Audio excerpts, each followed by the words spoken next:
14 अगस्त की शाम नेहरू, इंदिरा गांधी और पद्मजा नायडू के साथ अपने ऐतिहासिक भाषण की तैयारी कर रहे थे। पंडित नेहरू अपनी मेज पर बैठे थे। उनकी कलम में आजादी के बाद के भारत की रूपरेखा तैयार हो रही थी।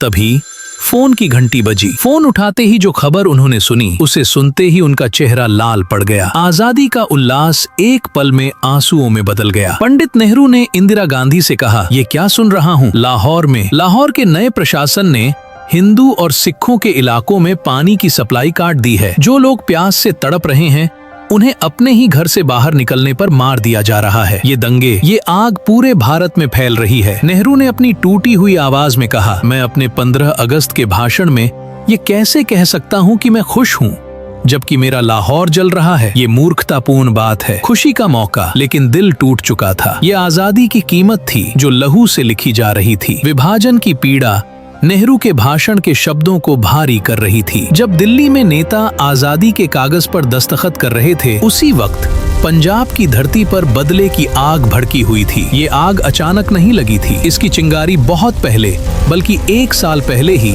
मोहम्मद अली जिन्ना के डायरेक्ट एक्शन डे के आह्वान के साथ ही लग चुकी थी, जिसने कलकत्ता को खून में नहला दिया था। खून से लथपथ अमृतसर और लाहौर अगस्त 1947 की शुरुआत में ही ये चिंगारी एक भयंकर आग का रूप ले चुकी थी। जिस जमीन पर कभी गुरुओं के शांति संदेश गूंजते थे, वो अब नफरत के शोर में दबी हुई थी। अमृतसर की जमीन लाल हो चुकी थी। रोजाना तकरीबन 100 से अधिक लोग अपनी जान गंवाकर इस बंटवारे की कीमत चुका रहे थे। ये सिलसिला एक भयानक नरसंहार में बदल गया। सिखों की टोलियों ने मुसलमानों को मारा और मुसलमानों की टोलियों ने सिखों और हिंदुओं को खत्म किया। अमृतसर की जमीन बेगुनाहों के खून से लथपथ थी। उस दौर की सबसे भयावह कहानी रेलगाड़ियों की थी। ये रेलगाड़ियां जो सरहदों को आपस में जोड़ने वाली थीं, अब हजारों लोगों के लिए जिंदा ताबूत बन गई थीं। दिल्ली से पाकिस्तान के लाहौर जाने वाली पहली सरकारी अफसरों की ट्रेन, जिस पर आजादी के कागजात और पाकिस्तान के लिए जा रहे कर्मचारी और उनके परिवार मौजूद थे, पटियाला पहुंचते ही हमले का शिकार हुई। ये किसी ट्रेन पर होने वाला पहला बड़ा हमला था, जिसमें एक महिला और एक बच्चे की जान चली गई। जब ये खबर लाहौर और कराची पहुंची, तो बदले की आग भड़क उठी। आजादी से ठीक 48 घंटे पहले 13 अगस्त 1947 लाहौर के मुगलपुरा स्टेशन से अमृतसर के लिए एक ट्रेन रवाना हुई थी। वो स्टेशन तो पहुंची, लेकिन उसमें कोई भी इंसान जिंदा नहीं था। ट्रेन चलने से पहले ही 42 हिंदू और सिखों को मौत के घाट उतार दिया गया था। हर डिब्बे में थीं बस लाशें ही लाशें। और फिर आया वो दृश्य जिसने विभाजन की क्रूरता को अमर कर दिया। 15 अगस्त की शाम पाकिस्तान से अमृतसर के रेलवे स्टेशन पर जो ट्रेन पहुंची, उसमें सिर्फ और सिर्फ लाशें ही लाशें मौजूद थीं। हर तरफ खून से लाल हुई ये ट्रेन अपने साथ हुए हादसे को बयां कर रही थी। ट्रेन के आखिरी डिब्बे पर एक पर्चा चिपका था, जिस पर नफरत से लिखा था, पटेल और नेहरू की आजादी का ये तोहफा है। लाखों लोग रात के अंधेरे में, बारिश के बीचों बीच अपने मुल्क में नहीं पहुंचने के डर से पलायन कर रहे थे। कुछ समय पहले जो लोग हाथ थामकर अंग्रेजों से लड़ रहे थे, वही आज एक दूसरे के खून के प्यासे बने फिर रहे थे। कई बहन बेटियों की इज्जत लूट ली गई। विस्थापन में इंसानियत पूरी तरह खत्म हो गई थी। जिस समय दिल्ली में जश्न का शंखनाद हो रहा था, उसकी गूंज हजारों किलोमीटर दूर बंगाल के नोआखली में नहीं पहुंची। देश के पितामह महात्मा गांधी उस ऐतिहासिक भाषण, जिसे पूरे देश ने सुना, को नहीं सुन पाए। क्यों? क्योंकि 15 अगस्त 1947 को गांधी जी दिल्ली में नहीं, बल्कि बंगाल के नोआखली में थे और वे अनशन पर बैठे थे। ये अनशन अंग्रेजों के खिलाफ नहीं था, बल्कि हिंदू और मुसलमानों के बीच की सांप्रदायिक हिंसा को रोकने के लिए था। नेहरू और पटेल ने गांधी जी को खत भेजकर दिल्ली आने और अपना आशीर्वाद देने का अनुरोध किया था, लेकिन गांधी जी का जवाब इतिहास में दर्ज हो गया। उन्होंने कहा, कितनी मूर्खतापूर्ण बात है। जब देश जल रहा है, हिंदू और मुस्लिम एक दूसरे की हत्याएं कर रहे हैं, तो मैं किस मुंह से दिल्ली आ सकता हूँ? गांधी जी नोआखली में गांव-गांव गए। उनके पास केवल उनकी धार्मिक पुस्तकें थीं। उन्होंने सभी हिंदुओं और मुसलमानों से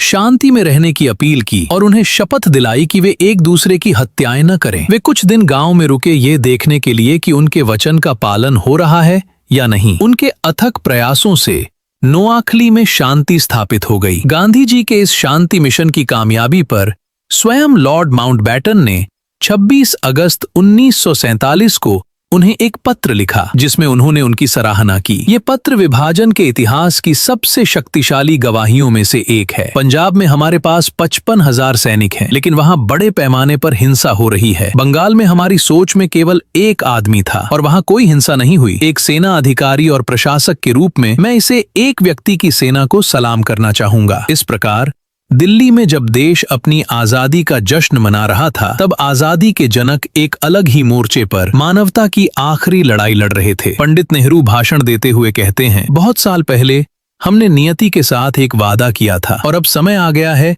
कि हम अपना वो वादा पूरा करें। शायद पूरा नहीं, लेकिन जहां तक हो सके वहां तक। जब पूरी दुनिया सो रही होगी, तब भारत जीवन और स्वतंत्रता की नई और उजली चमकती सुबह के साथ उठेगा। एक ऐसा क्षण जो इतिहास में दुर्लभ ही आता है, जब हम पुराने से बाहर निकलकर नए की ओर कदम बढ़ाते हैं, जब एक युग का अंत होता है और जब राष्ट्र की आत्मा जो लंबे समय से दबी हुई थी अभिव्यक्ति पाती है। और फिर ठीक रात के 12 बजे लोगों की खुशी का ठिकाना नहीं था। ग्राउंड पर खड़े लोग महात्मा गांधी के नाम के नारे लगा रहे थे। हर भारतीय खुद को एक आजाद परिंदा महसूस कर रहा था। 15 अगस्त 1947 सुबह 8:30। बारिश के बाद आसमान बिल्कुल साफ था। सूरज की किरणें दिल्ली पर पड़ रही थीं। राष्ट्रपति भवन में ऐतिहासिक समारोह हुआ। पंडित नेहरू और उनकी कैबिनेट ने शपथ ली। ब्रिटिशर्स का झंडा उतारा गया और आजाद हिंद का झंडा लहराया गया। ये वह क्षण था जिसका 200 साल से इंतजार था। हर भारतीय की छाती गर्व से चौड़ी हो गई थी। मगर ये आजादी कितने गम का पर्याय बनी। जब दिल्ली जश्न में डूबी थी, लाखों लोग 14 अगस्त की उस काली रात को ही बेघर हो चुके थे। हिंदुओं का भारत में आना